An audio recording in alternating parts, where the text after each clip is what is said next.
Today we're doing something a little different.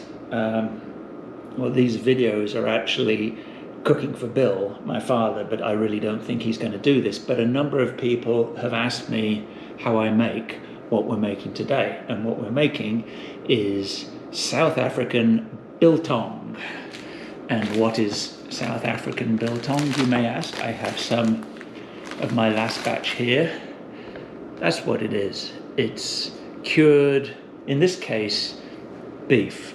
And what I'm using is top round. You can use sirloin, anything it's lean. You don't want very much fat in this.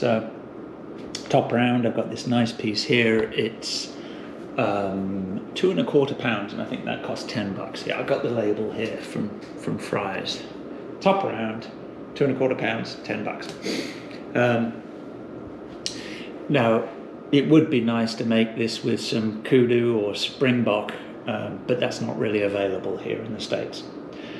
It's a multi-step process, so we're going to start off with the first stage. There's really 4 stages.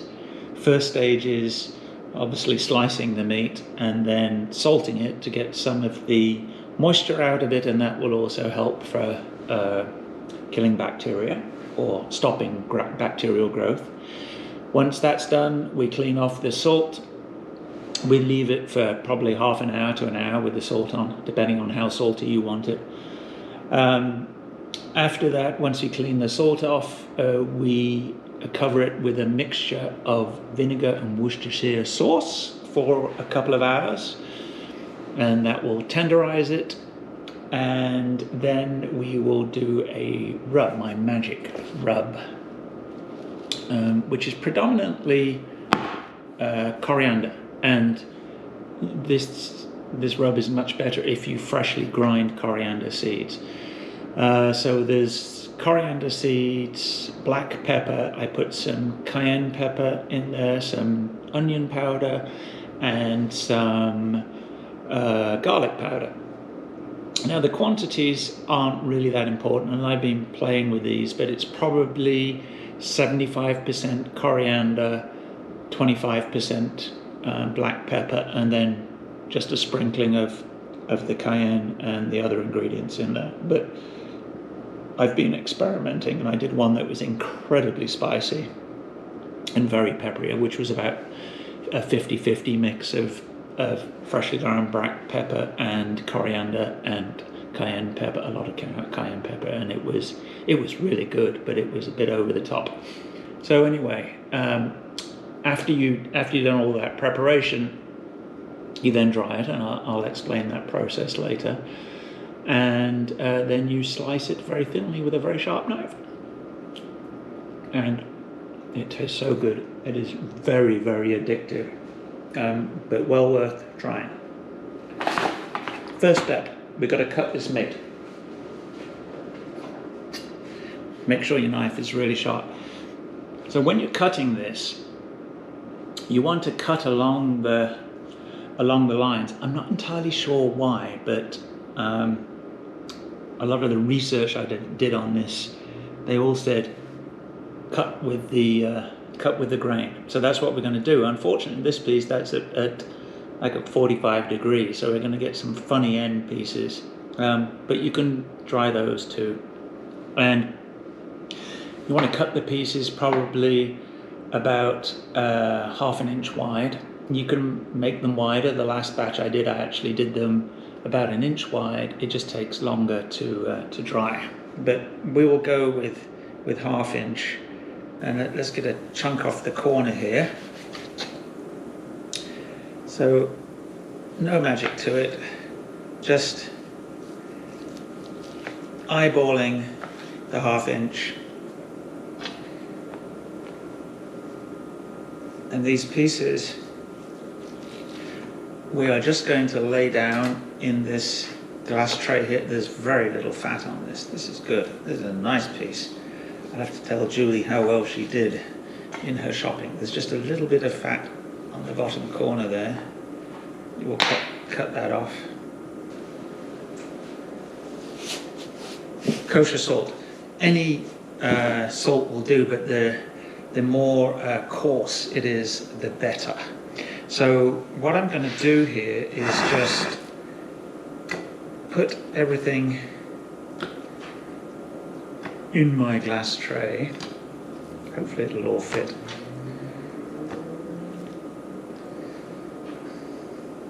Look at that, perfect. Sprinkle salt over both sides. Let's move it over here. So what you'll see after 30 minutes or so, that this has pulled a lot of the moisture out of the meat, and that really kicks off the drying process. So that's good. We'll turn those over and we'll salt the other side. And because you're going to scrape this off or wipe it off, you can actually just wash it off. Don't worry about putting too much on. It's not going to make the meat super salty unless you leave it on for too long, which I did one time. I completely forgot about it and had it on for 2 hours, and it made very salty biltong, which actually a number of people who tried it really liked. They liked the saltiness in it, but it was too much for me. The one plus side of it was it made you drink a lot of beer. Right, we've actually finished our kosher salt. Let's pick up these loose bits and put those in there. Right, we now have our salted beef.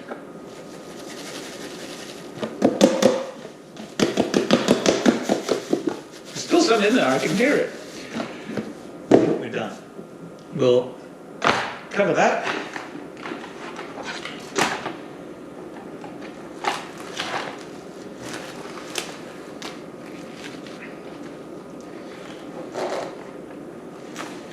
Cover that, put them in the refrigerator and come back in, let's say 45 minutes. And although it looks like a lot of beef there, you'll be amazed how much this shrinks down when it gets dried. So I'll see you in 45 minutes. 45 minutes later, the dog's back from her walk and she's going to bother me. Come in. If you look at this meat, you can see it's glistening because of all the liquid that's got pulled out, and in the bottom of the pan you can see there's a bunch of liquid. So I don't have a drink to drink. I said so again. The easiest way I find of getting the salt off is just to wash it off, and then I'll pat it dry with a cloth. So I'm going to wash it off and then I'll be back. My assistant tells me it's a dish, not a pan. I have cleaned out the dish pan thing, and I am just going to pat my meat dry. That is not a euphemism for something else. Some people don't salt the meat ahead of time, and they put salt in with the coriander and pepper. They are entitled to do it however they want. This is just the way that I do it, and it works just perfectly. That salt has really done a number on this meat already. It's really broken it up. Right, I think I need another piece of kitchen towel.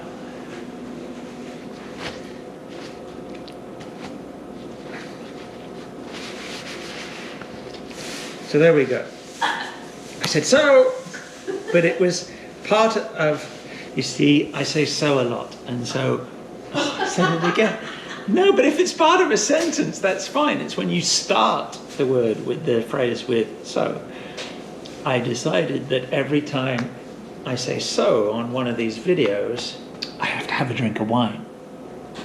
But apparently, according to my assistant, I'm not allowed today because it's Tuesday.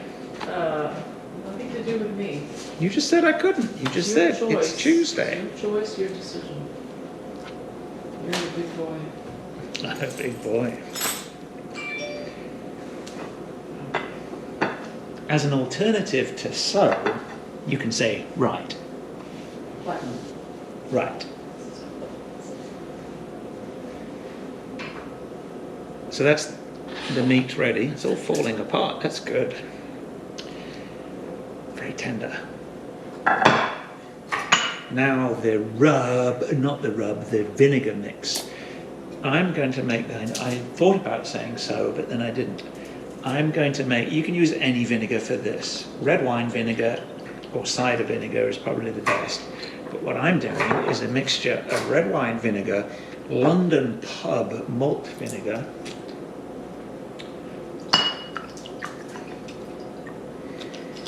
and then some Worcestershire sauce.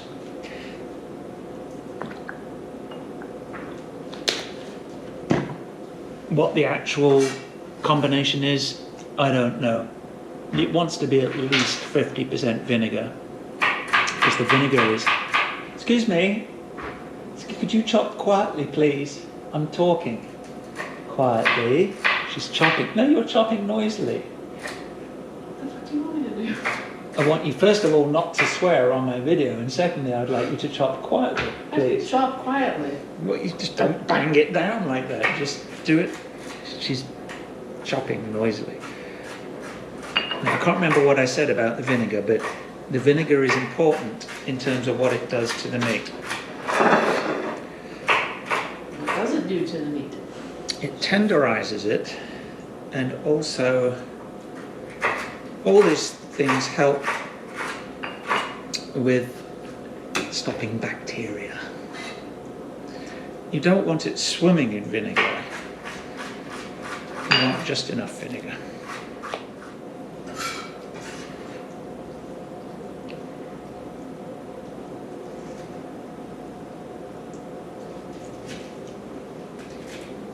Right, chop loudly again. And there we have it.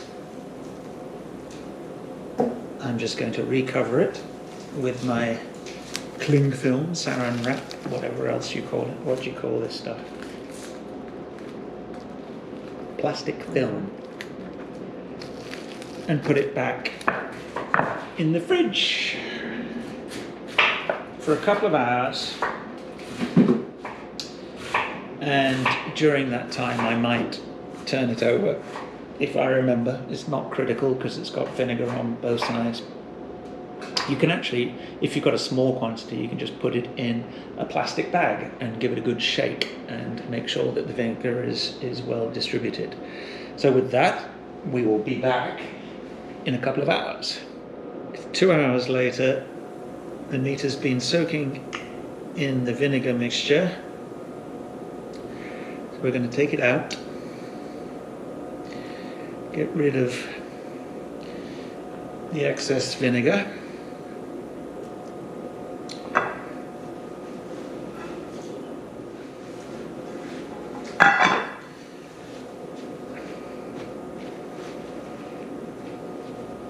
So all I do here is just pat the meat dry to get the excess vinegar off it. And then we're going to put the coriander mixture on it. And then leave that in the fridge overnight.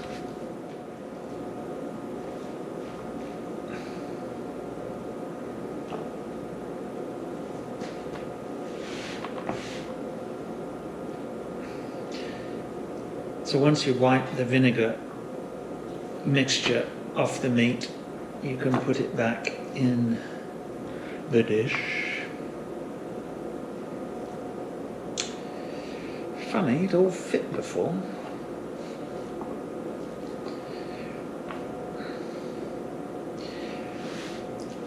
Clean the board off, because you get told off if you don't clean the board off. Here is my mixture. Don't worry, I'm not using all of this. I just made the mixture earlier and didn't want to put it in my biltong jar, so just sprinkle it. That was in the middle of a sentence that I said so that's allowed before I'm told.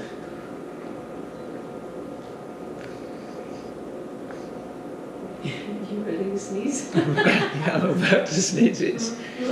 The pepper has gone up my nose. So you just sprinkle a very fine layer all over, or not so fine. Turn your meat over.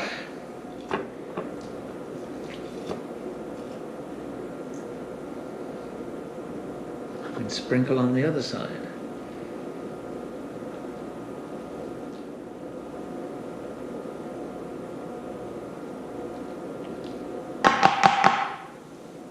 And that is it. I tend to put more of the mixture on than necessary, just to make sure it's very well covered. I'm going to cover that again with the same piece of cling film. Put it back in the fridge. I like to leave it overnight, and then tomorrow in the morning I'll hang it, except probably tomorrow morning I won't have the time to hang it because I'm playing golf. But we will see. I just pinked, but we will see. There's no critical timing. You actually don't need to put this in the fridge now from this point on, but I like to anyway. So see you in the morning.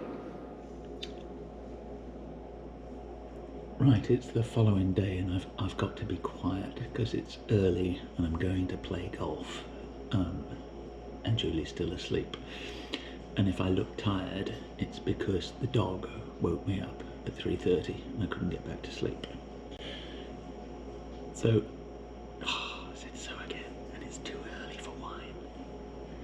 The final step is to take the meat and hang it up in the biltong box. This is my biltong box. It's just a plastic tub with holes drilled in one end, some dowels through it to hang the meat from, and then in the lid a PC fan, and that draws the air through it. Not the traditional way of doing it. Traditionally you do it in a box with a light bulb which provides gentle airflow, but doing it with a PC fan provides a lot more airflow and dries it out more quickly. Anyway, all we're going to do is skewer this meat on some meat hooks and hang it up.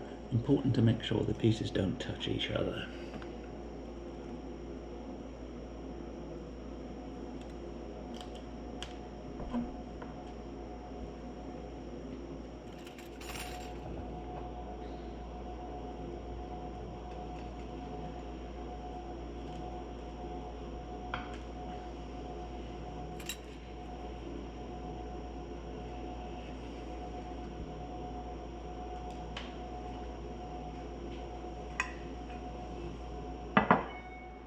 And there you have it.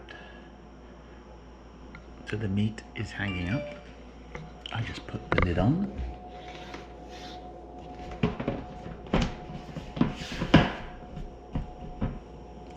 And the fan is at the opposite end to the holes, so the airflow is across the meat.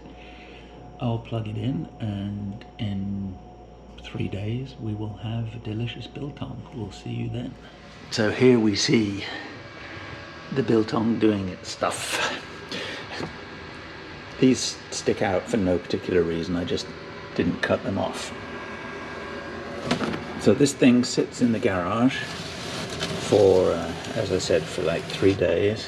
You can see the holes there. The air comes through there across the meat and at the top.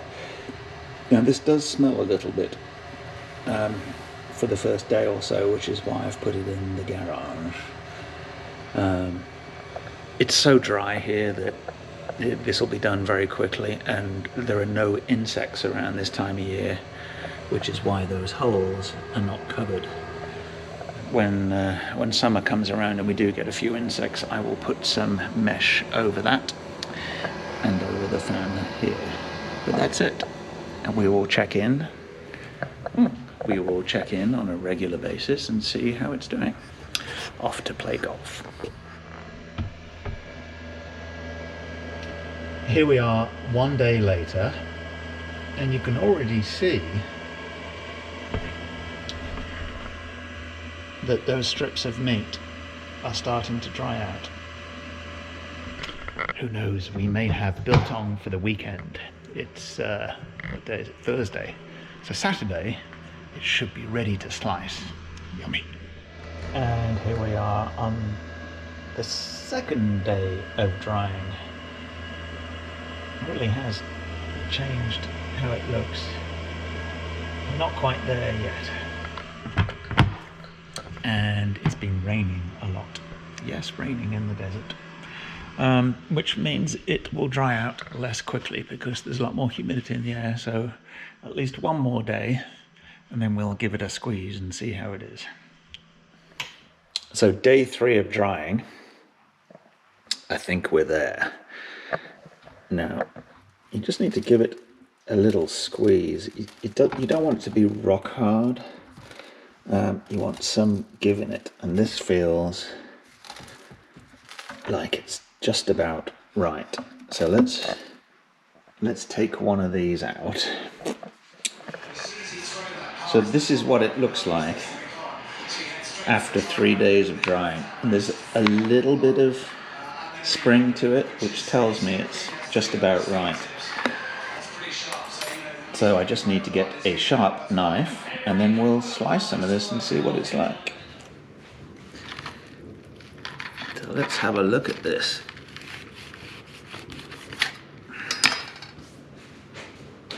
I think we need some light on this. So I like to cut at an angle like this, so you can get nice thin pieces. And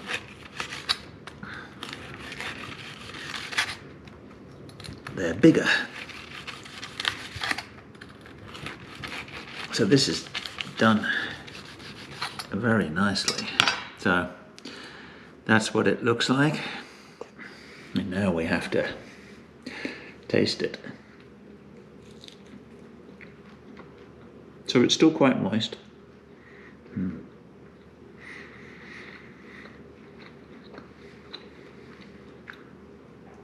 That is really good.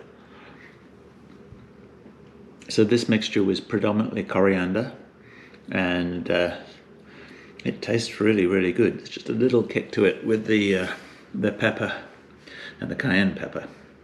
So there you go. That is how you make biltong. I think I'm going to leave the rest to dry for the rest of the day today, because I like it a little drier than that, but that is perfect.